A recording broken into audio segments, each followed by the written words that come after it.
Guys, welcome to गुरु शिक्षा। और आज हम लोग डिस्कस करने वाले हैं जो हमारे आने वाले एग्जाम है जेईई मेंस 2022 उसके बारे में कि उस पर्टिकुलर पेपर के मैथ्स की स्ट्रेटेजी हमें किस तरह से बनानी है। क्योंकि बेटा क्या होता है, मैथ्स की स्ट्रेटेजी बनाने के लिए हमें थोड़ा सा उस एग्जाम के बारे में समझना होगा, उनके चैप्टर्स जो उसमें आ रहे हैं उसके बारे में हमें थोड़ा सा ध्यान देना होगा कि कैसे कैसे चैप्टर्स उसमें पूछे जाते हैं और उस चैप्टर को हम कैसे उस पर्टिकुलर एग्जाम में सॉल्व करें, उसको कैसे पहले तैयार करें और कैसे एग्जाम में सॉल्व करें या उसको सॉल्व करें या नहीं करें। इस तरह की सारी चीजें हम लोग कवर करने वाले हैं। तो बेटा मैंने मैथ्स के सबसे पहले पार्ट जो सबसे इंपॉर्टेंट है कैलकुलस को यहां लिया है। पहली बात ये ध्यान से देखिए बेटा कि functions ITF, limit continuity differentiability, differentiation, application of derivatives, integration और डिफरेंशियल इक्वेशन एंड एरिया, ये सारे चैप्टर्स मिला के पूरा कैलकुलस तैयार होता है। ठीक है। और इसके अलावा इसमें एक छोटा सा चीज आप ये भी देख सकते हो कि अगर मान लो कोई सवाल थोड़ा सा मिक्स्ड वाला है तो मैं उसको मिसलेनियस की कैटेगरी में कैटेगराइज कर सकता हूं, तो उसको मैंने मिसलेनियस लिख दिया है। ठीक है। तो ध्यान से सुनिए, मैंने जितना एनालाइज किया है पिछले साल के पेपर्स को, उन सब में देखा है कि कैलकुलस के कम से कम 9 और हाईएस्ट मैंने 12 क्वेश्चंस भी देखे हैं। तो 9 से 12 क्वेश्चन अगर मैंने देखे हैं तो उनका एवरेज अगर आप निकालोगे तो लगभग 10-11 क्वेश्चन हर साल आपको हर पेपर में देखने को मिलेंगे। मतलब this covers 1/3 part of particular mathematics paper, complete paper. ठीक है। सो 1/3 पार्ट बहुत ज्यादा बड़ी बात है। तो इसका मतलब अगर आप इसको ध्यान से समझ लोगे छोटी छोटी चीजों को तो काफी सारी चीजें आपकी अच्छी हो सकती है। इसमें 2-3 क्वेश्चन थोड़े टफ आते हैं, तो आपको ये भी समझना है कि कौन से सवाल ज्यादा टफ है जो आपसे एग्जाम में मुश्किल से होंगे या होंगे ही नहीं। तो बेटा आपको ये समझना है कि मैथ्स की स्ट्रेटेजी बनाने का कारण यही है कि आप सारे सवालों के पीछे नहीं पड़े। समझ में आई बात। अगर हम बात करें कि 25 क्वेश्चंस आपको करने हैं तो 25 क्वेश्चंस करने पर आपको 100 मार्क्स मिलेंगे। आपको अगर आप 150 to 200 एक्सपेक्ट कर रहे हैं टोटल मार्क्स या 200 के लगभग एक्सपेक्ट कर रहे हैं, तो आप सोचिए कि आपको 70 मार्क्स अगर फिजिक्स में लाने हैं और अगर 80 या 90 मार्क्स अगर आप केमिस्ट्री में लाओगे तो आपको 50 से 60 मार्क्स ही इसमें लाने हैं, 50 to 60 मार्क्स मैथ्स में। अगर 50 to 60 मार्क्स मैथ्स में लाने हैं तो फिर आपको सारे पेपर के पीछे पड़ने की जरूरत नहीं है। कुछ क्वेश्चंस ऐसे होते हैं जो हमें देखते ही लगता है कि हम नहीं कर पाएंगे या बिल्कुल भी नहीं हो पाएगा, जिसमें होता है ना कि एक फील आ जाता है कि कदे नहीं हो पाएगा। पढ़ लिया आपने, ऐसा नहीं बोला कि बिना पढ़े आप छोड़ दो, लेकिन पढ़ने के बाद आपको लगता है कि बिल्कुल नहीं हो पाएगा तो उसको पोलाइटली छोड़ दो। और उसको छोड़ने से पहले आप ये डिसाइड करो कि एक्चुअली जो हम छोड़ रहे हैं वो हमारे छोड़ने वाले पार्ट से बिलोंग करता है। हम लोग ऐसे नहीं सोचे एग्जाम में कि ये सवाल छूट गया तो हमें थोड़ा सा एक अजीब सा फील हो, नर्वसनेस फील हो या डीमोटिवेटेड फील हो। ऐसा नहीं होगा बेटा, क्योंकि 25 क्वेश्चंस आपको करने नहीं है, आपको करने तो 17-18 है या 20 क्वेश्चन करने, तो 5 क्वेश्चन आपको छोड़ने भी तो है। तो सोचो कि जो आपने छोड़ा है वो क्वेश्चन उस कैटेगरी से बिलोंग करता है जो आपको छोड़ना है, तो उससे आपको कभी दिक्कत नहीं होगी। मतलब एक तरह से वो एक्स्ट्रा क्वेश्चन है जो आपको करना ही नहीं था। तो ऐसे सोचोगे तो आप एग्जाम में सिर्फ और सिर्फ 18-20 अच्छे क्वेश्चन जो आप कर सकते हो उसी पर फोकस करोगे और वही इंपॉर्टेंट है।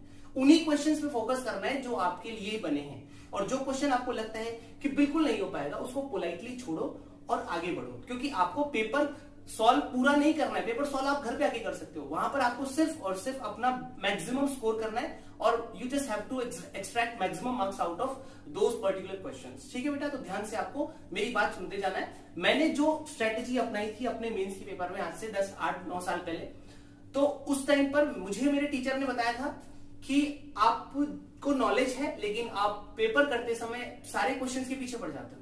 इस वजह से मेरा स्कोर जो था वो बहुत डाउन रह जाता था। जैसे मान लो लोगों के स्कोर आते थे 220, 230, तो मेरा स्कोर 170, 175 तक रह जाता था। तो जब उन्होंने बताया कि आप सिर्फ और सिर्फ अच्छे क्वेश्चन जो आपको आ सकते हैं, आप कर सकते हो, उसके पीछे पढ़ो, तो ये जब स्ट्रैटेजी मैंने अपनाई तो मुझे स्कोर मिला था 228। तो 50 मार्क्स का डिफरेंस आया था, 51 का एग्जैक्टली मुझे याद है, 51 मार्क्स का डिफरेंस आया था सिर्फ और सिर्फ वो स्ट्रेटेजी। नॉलेज में कोई चेंज नहीं था बेटा, नॉलेज वही थी जो पहले थी वही तब थी, लेकिन वो डिफरेंस जो है वो सिर्फ इसी चीज से क्रिएट हुआ था कि हमें क्या करना है एग्जाम में, ये समझना जरूरी है। सब क्वेश्चंस के पीछे नहीं पड़ना है और जो क्वेश्चंस आपके आते हैं एग्जाम में उनको कैसे तैयार करना है, ये सारी चीजें मैं आपको समझाऊंगा। तो आप धीरे धीरे एक एक चीज और पूरी देखते जाइए, एक भी चीज को आप छोड़ना नहीं। ठीक है बेटा। तो हमने जो एनालाइज किया है उसमें ये एनालाइज किया है कि फंक्शंस के हर साल कम से कम 2 या 3 क्वेश्चन भी हमने देखे हैं, 2 या 3 क्वेश्चन भी आईटीएफ का या तो आता है या नहीं भी आता है या 2 आ जाते हैं, 2 आ जाते हैं कई बार, लेकिन हाँ हम लोग इसको एवरेज 1 मान सकते हैं। लिमिट कंटिन्यूटी डिफरेंशिएशन डेफिनेटली एक क्वेश्चन तो आता ही है, कभी कभी 2 भी आ जाते हैं। डिफरेंशिएशन का क्वेश्चन आपको मिल भी सकता है और नहीं भी मिल सकता, तो 0 या 1 उस तरह से हो गया। एप्लीकेशन ऑफ डेरिवेटिव्स का क्वेश्चन आपको मिलेगा डेफिनेटली, और इसके आपको 2 क्वेश्चन भी मिल सकते हैं और ज्यादा भी मिल सकते हैं। मैं एप्लीकेशन ऑफ डेरिवेटिव्स को समझा दूंगा कि इसमें क्या क्या आता है। इसके बाद देखते हैं इंटीग्रेशन। इंटीग्रेशन में आपको डेफिनेटली 1 या 2 या ज्यादा भी मिल सकते हैं और मोर, ठीक है, डिपेंड करता है कि अगर उसमें डेफिनेट ही आया तो 1 क्वेश्चन आएगा, अगर डेफिनेट भी आ गया, इंडेफिनेट भी आ गया तो 2 क्वेश्चन भी आ सकते हैं, ठीक है।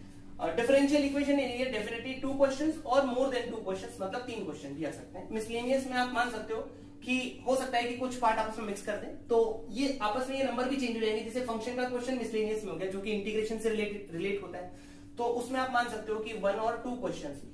अगर आप इसको काउंट करोगे ना बेटा तो आपको मिलेगा लगभग 10 क्वेश्चन लोअर साइड में, और ज्यादा उसमें 12-13 भी हो सकते हैं। तो ये डिपेंड करता है, पेपर टू पेपर वेरी करता है, ठीक। अब अपने को ये समझना है कि किस किस चैप्टर से किस किस टाइप के क्वेश्चंस बहुत ज्यादा पूछे गए हैं और बहुत ज्यादा आते हैं, जो जनरली बच्चे नहीं ध्यान देते हैं, और बहुत ज्यादा पार्ट कवर करने से बेटर है पहले वो पार्ट कवर करो, क्योंकि वो बहुत ज्यादा आपको मार्क्स दिलाएगा। तो सबसे पहले डिस्कस करते हैं अबाउट फंक्शंस।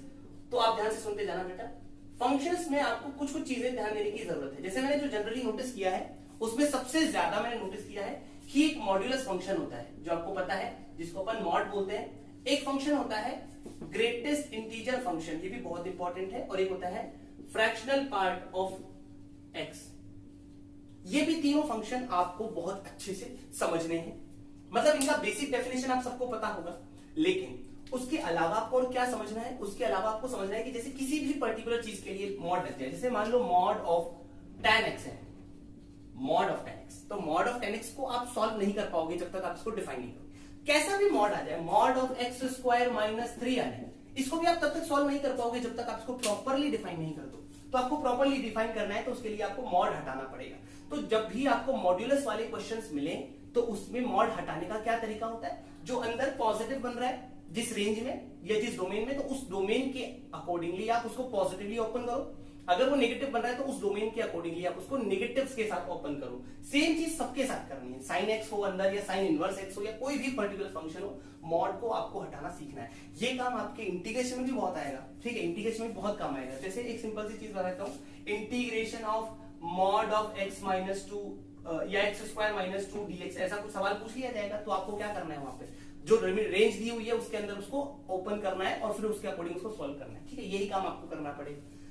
दूसरी बात आती है हमारी ग्रेटेस्ट इंटीजर फंक्शन की। तो ग्रेटेस्ट इंटीजर फंक्शन के लिए आपको बहुत अच्छे से ध्यान रखना है बेटा, सेम चीज आपको सॉल्व करनी है। जैसे ग्रेटेस्ट इंटीजर फंक्शन है ना, इसको आपको सॉल्व करते समय हमेशा ओपन करना है, डिफाइन करना है। जैसे आप मॉड को डिफाइन करते हो वैसे डिफाइन कर लो। पर्टिकुलर इंटरवल में ये अलग अलग तरह से बिहेव करता है। जब ये इंटीजर बनता है तब ये वापस से चेंज हो जाता है। तो आप जैसे मान लो अंदर लिखा हुआ है साइन एक्स, तो आप इसको कैसे ओपन करोगे, देखोगे कि कब से कब तक पॉजिटिव है और किस रेंज में। तो मैं देखूंगा कि 0 से π/2 में, 0 से π/2 में 0 से 1 के बीच में 1 भी नहीं हो रहा है, π/2 पर एग्जैक्टली 1 होता है, पर π/2 से पहले तक ये 1 से छोटा रहता है, तो इसका वैल्यू 0 आएगा।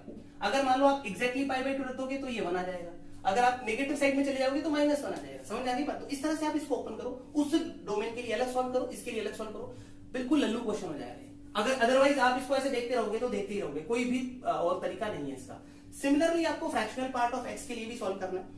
फ्रैक्शनल पार्ट ऑफ एक्स के लिए भी आपको ऐसे ही करना होता है बेटा, कि फ्रैक्शनल पार्ट ऑफ एक्स जो है वो आपका इस तरह से ग्राफ बनाता है, ऐसा, ये वाला ग्राफ। ये एक सब फंक्शन, सॉरी, ये एक पीरियोडिक फंक्शन है जो बार बार रिपीट होता है। तो आपको ध्यान रखना है कि ये वाली जो लाइन है ये y बराबर x है, हर एक लाइन जो है वो पैरेलल है एक दूसरे लाइन सेगमेंट के, और सबका स्लोप क्या है, 1 है। तो एक लाइन यहां से y बराबर x माइनस 1 आएगी, तो उस तरह से आप उसको ओपन करो। तो फ्रैक्शनल पार्ट ऑफ x को भी आप सिर्फ और सिर्फ ओपन करके ही सॉल्व कर सकते हो। ये चीज आप आराम से देख सकते हो। इसका ग्राफ भी आपको पता है, इसका ग्राफ होता है ऐसा। ये सारे ग्राफ्स आपको बिल्कुल दिमाग में अच्छे से बैठे होने चाहिए। और इसका ग्राफ कैसा होता है, इसका ग्राफ होता है ऐसा, ठीक। तो ये सारी चीजें आप क्लियरली बना सकते हो, ठीक है बेटा। तो अगला जो अपना पार्ट है वो है डोमेन और रेंज। आप ध्यान से देखो, डोमेन और रेंज किसी भी फंक्शन की आपको निकालना आना चाहिए। डोमेन तो बहुत ज्यादा इजी चीज है। डोमेन के लिए क्या करना होता है, आपको कोई भी ऐसी चीज देखनी होती है कि मैथमेटिकल इनवैलिडिटी क्रिएट नहीं हो, जैसे कि लॉग के अंदर नेगेटिव नहीं आए, बेस उसका 1 नहीं हो, पॉजिटिव हो, इसके अलावा रूट के अंदर नेगेटिव नहीं आए, डिनोमिनेटर में 0 नहीं आए, बस खत्म, इतने में डोमेन निकल जाती है। बेसिकली आप डोमेन आराम से निकाल सकते हो। इसके भी क्वेश्चंस कुछ पूछे गए हैं लास्ट ईयर्स में, मैंने देखा है, डोमेन निकालो, फाइंड द डोमेन, ये क्वेश्चन भी पूछा गया है। तो ये डोमेन निकालना इजी है, इंपॉर्टेंट भी है। दूसरी बात, जैसे इनवर्स वाले फंक्शन होते हैं ना सारे, उनके डोमेन आपको ध्यान रखना है, वो एकदम बेसिक स्टैंडर्ड डोमेन्स है, वो सब आप ध्यान रख सकते हो। तो डोमेन निकालना इज वेरी इजी पार्ट। बात करते हैं रेंज की। अब मैं आपको फिर बता देता हूं, रेंज निकालना थोड़ा सा ऐसा पार्ट है जो आप एग्जैक्टली एक तरीका नहीं होता इसका, इसके बहुत सारे तरीके हो सकते हैं। देखो बहुत सारे तरीकों में क्या क्या तरीके हैं। एक तरीका तो ये भी हो सकता है am greater than equal to gm, ये भी एक तरीका आप कंसीडर कर सकते हो। कब ऐसा होगा, जब आपको जो नंबर्स दिए जा रहे हैं वो सारे पॉजिटिव हों। और मैं उल्टा भी बोल रहा हूं, अगर आपको नंबर्स कभी भी पॉजिटिव दिए जाएं और उस केस में आपको या तो फंक्शन की या उस पर्टिकुलर एक्सप्रेशन की मैक्सिमम या मिनिमम वैल्यू पूछी हो, तो आप इसको एक बार कंसीडर जरूर करना। हो सकता है ये लग जाए, ऐसा आपको देखना है, जरूरी नहीं ऐसा लगे, लेकिन ये एक बार चेक करना। और रेंज में भी काम आ जाएगा, क्योंकि अगर आपको मैक्सिमम वैल्यू पता चल जाएगी तो एक तरह से वो मैक्सिमम रेंज होगी ना, तो उससे नीचे तो आप निकाल सकते हो, लेकिन वो वाली चीज आप am greater than equal to gm नहीं निकाल सकते। एक तरीका ये हो जाएगा। एक तरीका ये भी हो सकता है कि आप उसको फंक्शन कंसीडर कर लो, ये फंक्शन है fx, जो कि एप्लीकेशन ऑफ डेरिवेटिव्स का पार्ट है। अभी के लिए अपन उसको फंक्शन मान लेंगे fx, और फिर बोलेंगे कि ठीक है fx मान लिया, उसको डिफरेंशिएट करके नेचर बना लो, उसकी चेक कर लो, उसका बेसिक ग्राफ आपको थोड़ा बहुत आता है ना, तो आप उसको वैसे ही बना के डिफरेंशिएट करके आपने देख लिया कि कब इंक्रीज कर रहा है कब डिक्रीज कर रहा है, उसके अकॉर्डिंग उसकी रेंज बनानी। ठीक है, वो अपन डिस्कस करेंगे। तीसरी चीज इसमें आती है ग्राफ मेकिंग। तो बेटा ये ग्राफ मेकिंग अपने आप में बहुत इंपॉर्टेंट है। मैं आपको एक चीज बताता हूं, कैलकुलस अगर आपको स्ट्रॉन्ग करना है तो ये ग्राफ मेकिंग पार्ट अकेला आपको बहुत ज्यादा आगे तक ले जा सकता है। अगर आपने फंक्शंस के ग्राफ बनाने सीख लिए, कोई भी फंक्शन आपको मिल सकता है, उसका फंक्शन का ग्राफ एक बेसिक रफ स्केच कैसे बनेगा वो आपको अगर सीखना है, तो आप रोज 2-3-4 फंक्शन के ग्राफ बनाओ, पहली बात तो ये। दूसरी बात, इस पे एक सेपरेट वीडियो में बनाऊंगा कि आपको कोई भी फंक्शन मिले आप उसका ग्राफ कैसे बना सकते हो, तो वो भी आप देखना। उसमें काफी सारे कोई भी रैंडम फंक्शन, किसी भी टाइप का फंक्शन हो, उसके ग्राफ बनाना मैं आपको सिखाऊंगा। और एक चौथी चीज है जो आपको बिल्कुल बेसिक है, जिसमें आता है ना कि अगर वो आपका लीनियर अपॉन लीनियर है, क्वाड्रेटिक अपॉन क्वाड्रेटिक है, क्वाड्रेटिक अपॉन लीनियर है, लीनियर अपॉन क्वाड्रेटिक है, तो इसको इसकी रेंज निकालने का तरीका, पर ये सवाल आपसे पूछना मुश्किल ही जाएगा क्योंकि ये बहुत इजी है। तो आप इसको y मान लेते हो, फिर इधर उधर करके फिर उसमें उसको d greater than equal to 0 कर दोगे क्वाड्रेटिक के केस में, और लीनियर के केस में x की ऐसी वैल्यू फाइंड कर लोगे जो कि इनवैलिड है y की किसी पर्टिकुलर वैल्यू के करस्पॉन्डिंग। तो उस तरीके से आप इसकी रेंज निकाल सकते हो। ठीक है, ये सिंपल रेंज वाले सवाल, तो इसको आप आराम से निपटा सकते हो। इसके बाद इसमें बारी आती है 1-1 मैनी 1 ऑन 2 इनटू। बहुत इंपॉर्टेंट है, मतलब समझ लो कि one of the important part of functions. 1-1 function वो होते हैं जिनके लिए अपन ऐसा बोल सकते हैं कि अगर आपको एक आउटपुट चाहिए तो एक ही इनपुट आपको उसके करस्पॉन्डिंग मिलेगी, तो वो 1-1 फंक्शन हो गया। तो आपको इसको मैपिंग के थ्रू भी देखने आना चाहिए, मैपिंग के थ्रू भी देखने आना चाहिए। मैं बता देता हूं, अभी के लिए डिस्कस नहीं करेंगे कि कैसे देखना आना चाहिए, बस 1-1 जो फंक्शन है उसको मैपिंग के थ्रू देखना आना चाहिए। आपको उसको फंक्शनल फॉर्म में भी देखना आना चाहिए कि f dash x should be या तो ग्रेटर देन 0 और f dash x should be less than और इक्वल टू 0 भी बोल सकते हो, लेस देन 0, बस वो इक्वल टू 0 भी सिर्फ एक पॉइंट पर हो, तो ऐसा। तो लेस देन 0 और ग्रेटर देन 0 पर ही ऐसा होगा कि 1-1 फंक्शन बनेगा, मतलब आपको सेम आउटपुट बार बार ना मिले, एक ही बार मिले एक आउटपुट। ठीक है, ऑन टू फंक्शन, अच्छा जो 1-1 फंक्शन हो गया वो मैनी 1 नहीं होगा, मतलब ये ध्यान रखना कि अगर 1-1 आपने फाइंड कर लिया है तो that would not be the many 1 function. ठीक है, उसके बाद बात करते हैं ऑन टू फंक्शन की। तो ऑन टू फंक्शन के लिए आपको ध्यान रखना है कि वैसे तरीका क्या हो गया, रेंज इक्वल्स टू कोडोमेन, ये तो हुआ एक तरीका। आपको ये समझ में नहीं आता कि कोडोमेन क्या होता है, तो ध्यान से देखो, कभी भी आपको फंक्शन में ये लिखा हुआ दिख जाता है ना, f सच दैट एक सेट से b सेट तक जा रहे हैं अपन, एक सेट a से b सेट तक जा रहे हैं, तो जो a होता है ये होता है हमारा डोमेन और ये होता है हमारा कोडोमेन। ध्यान रखना, ये कोडोमेन होता है, this is not the range, this is the codomain, मतलब इसमें जा सकते हैं, जरूरी नहीं है कि सब मिले। अगर सब मिल गए तो ऑन टू हो जाएगा, नहीं मिले तो जनरली वो कोडोमेन ही है। ठीक है, तो रेंज और कोडोमेन इक्वल होंगे, that would be the onto function. दूसरी बात, इसको इस तरह से देखने के अलावा और क्या तरीका है, मैपिंग से देख सकते हैं। मैपिंग से देखने का मतलब है कि सारे एलिमेंट्स जो इस वाले सेट में है वो मैप होने चाहिए, तो ऑन टू फंक्शन हो जाएगा। और इसके अलावा बस ये रेंज और कोडोमेन देखना है, तो ग्राफ बना के भी आप देख सकते हो। ग्राफ बनाना अपने आप में भी एक इंपॉर्टेंट चीज है कि रेंज उससे निकाल लें।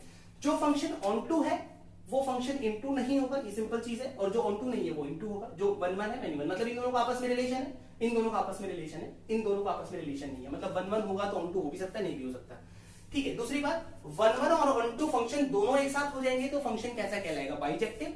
इसके अलावा इंजेक्टिव सब्जेक्टिव की डेफिनेशन सिंपल आप देख सकते हो।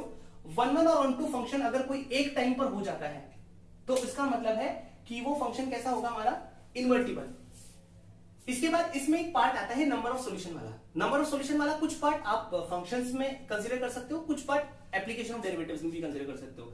नंबर ऑफ सॉल्यूशन निकालना होता है ना जब भी बेटा आपको, अगर मान लो फंक्शन सिंपल है जिसकी वैल्यूज आप निकाल पाओ कि कब ये पॉसिबल होगा, तो सिंपल ठीक है वो निकाल सकते हो। लेकिन अगर मान लो थोड़ा सा लेंथी फंक्शन हो तो उसमें आपको कभी भी वो वाली वैल्यूज नहीं निकालनी कि कब ये सेटिस्फाई कर रहा है, आपको सिर्फ और सिर्फ उन दोनों के नंबर ऑफ सॉल्यूशंस निकालने, मतलब कितनी बार करेंगे, इट डजंट मैटर कि कहां करेंगे, ठीक है। उसके लिए आप क्या कर सकते हो, बेटर तरीका मैं आपको बताता हूं। जैसे मान लो जनरल कोई भी सवाल ले लो, कोई भी सवाल, जैसे मान लो 10x प्लस 2x माइनस 3 बराबर 0, बताओ कितने सॉल्यूशन होंगे। तो इस तरह के सवाल को करने के लिए हमेशा ध्यान रखना आपको ग्राफ मेकिंग बहुत इंपॉर्टेंट है। अगर आप ग्राफ मेकिंग में परफेक्ट हो गए ना बेटा, तो आप कोई भी सवाल निकाल सकते हो किसी भी तरीके का। इस सवाल को आप नॉर्मली करने जाओगे तो एप्लीकेशन डेरिवेटिव वाला मेथड तो है ही, पर मैं आपको बताता हूं कि ग्राफ वाला मेथड भी अपने आप में बहुत अच्छा है। ग्राफ वाला मेथड कैसे आप इसको बना सकते हो, एक तरफ आप एक फंक्शन ऐसा रख लो जो आप आसानी से बना सकते हो। तो मैं बोलूंगा 10x मुझे बहुत आसान लगता है, तो मैंने 10x लिख दिया, और दूसरी तरफ में क्या करूंगा, उस तरफ ले जाऊंगा 3 माइनस 2x।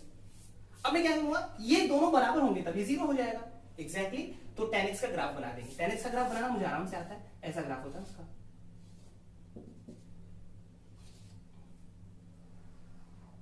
होता है कि ऐसे ग्राफ।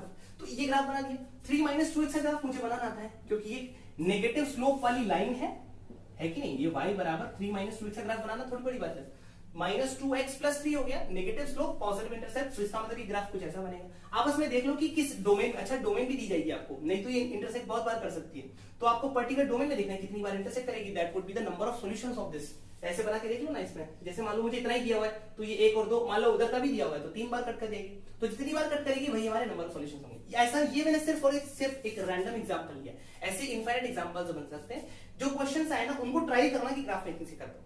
अगर ग्राफ मेकिंग से नहीं कर पाओगे तो फिर अपन एप्लीकेशन ऑफ डेरिवेटिव्स वाला तरीका यूज करेंगे, वो भी हम लोग डिस्कस करेंगे, ठीक है। फिर हमारे सामने बारी आती है नंबर ऑफ पॉसिबल फंक्शंस की। तो इसमें अपने को क्या करना है, नंबर ऑफ पॉसिबल फंक्शंस का मतलब मैपिंग को थोड़ा सा ज्यादा तवज्जो देनी है। जैसे मान लो आपके पास में एक सेट ए है, एक सेट बी है, तो ए से बी पे मैप करवाना है। तो अगर आप मैप करवाओगे तो हो सकता है कि ये एलिमेंट इससे मैप हो सकता है ये एलिमेंट इससे मैप हो सकता है ये एलिमेंट इससे मैप हो।